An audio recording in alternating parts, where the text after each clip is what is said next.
Salut à tous, c'est Shikeki. Aujourd'hui, nouvelle vidéo présentation. Cette fois-ci, nous allons voir cet animé où le héros a un passé sombre. C'est parti.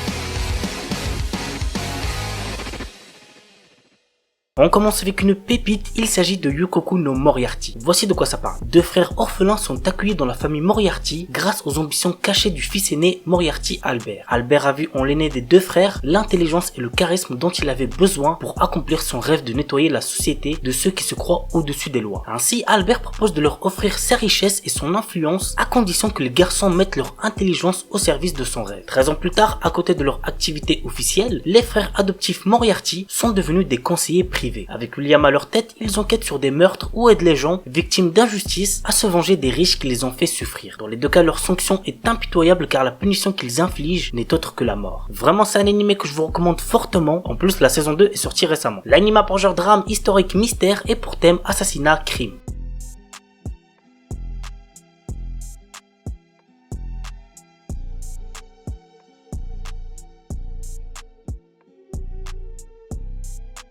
Terror in Resonance. Par un jour d'été, un important attentat terroriste frappe Tokyo. Les coupables de ce crime sont deux garçons se faisant appeler Sphinx. Tous deux décident de lancer un immense jeu qui concerne toute la population japonaise. L'anime a pour genre drame, mystère, psychologique, thriller et pour thème police, terrorisme.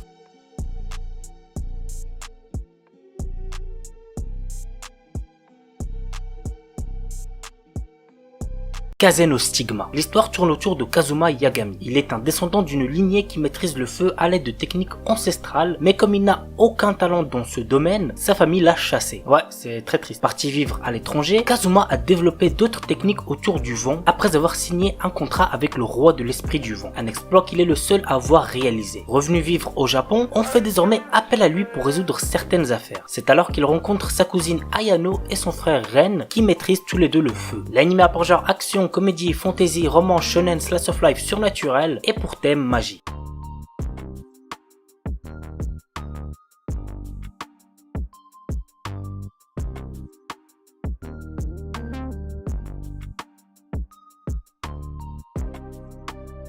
Dororo. Yakimaru, notre héros, est infirme. 48 parties de son corps ont été vendues à autant de démons avant sa naissance. Rafistolé par un chirurgien compatissant, adolescent, il se découvre d'étranges pouvoirs psychiques. Accompagné de Dororo, un petit voleur espiègle, il arpente le Japon à la recherche d'un endroit où vivre en paix, affrontant au passage esprit et force obscure. L'anime a pour genre action, aventure, fantastique, historique, surnaturel et pour thème démons, handicap, histoire, samouraï, vengeance.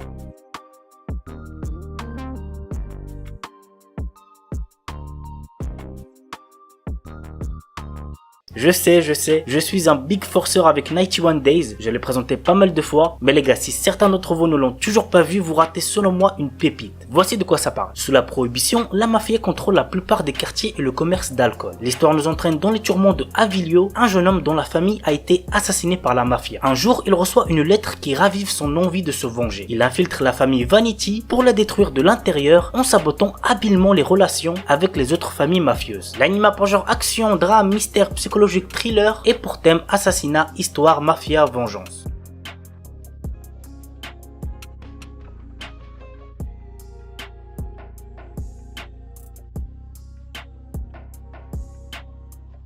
Black Bullet. Dans un futur proche, les humains ont été forcés à l'exil par un parasite appelé Gastraea. Leur quotidien n'est désormais fait que de désespoir et de terreur. Nous suivons l'histoire de Rentaro, un habitant de Tokyo. Membre d'une organisation destinée à lutter contre le Gastraea, il se retrouve chargé des missions les plus dangereuses. Il travaille avec une partenaire Enju. Se battant à l'aide de leur pouvoir, il se retrouve chargé par le gouvernement d'une mission classée secrète. Leur objectif est de sauver Tokyo d'une imminente destruction. L'anime a pour genre action, drame, mystère, science-fiction et pour thème combat, filles et pistolets, monstres post-apocalyptiques.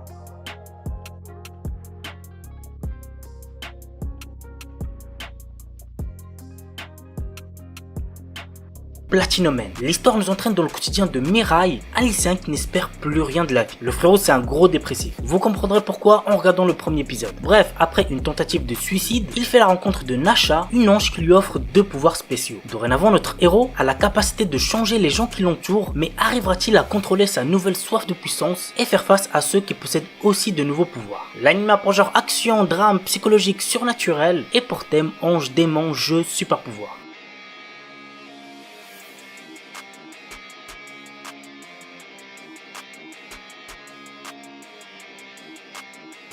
Voilà la famille, c'est tout pour la vidéo 7 animé où le héros a un passé sombre, j'espère que ça vous aura plu. On se retrouve demain pour une nouvelle vidéo. Sur ce, ciao tout le monde, portez-vous bien, c'était Jkiki.